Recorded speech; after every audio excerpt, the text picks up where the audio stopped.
Je crois que ce n'est pas du tout un hasard si Mayol, qui au départ justement est bercé un peu dans un milieu de pensée libre, de pensée anarchiste, s'est intéressé à Blanqui et a voulu montrer qu'au fond, une sculpture juste, ce qu'on demande à un artiste, c'est d'être juste dans ses formes,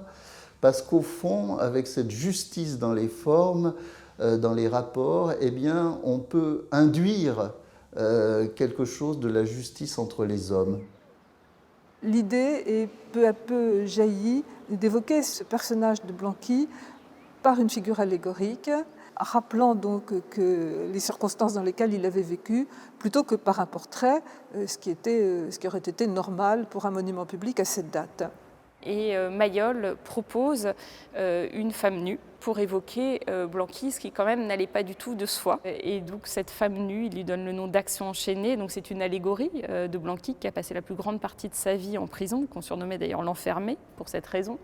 Et donc c'est cette femme, les mains liées derrière le dos, dont la force vitale semble malgré tout dépasser sa condition, qui devient emblématique pour lui de Blanqui, mais cela a du mal à passer auprès du comité. Pour autant, Mayol va continuer systématiquement par la suite, quand on lui demande un monument public, à proposer une allégorie de femme nue qui évoque le grand homme qu'il est censé représenter. Mais les comités, au fil du temps, savent très bien, en commandant une statue à Mayol, qu'ils vont avoir une telle proposition, et c'est sans doute pas pour leur déplaire.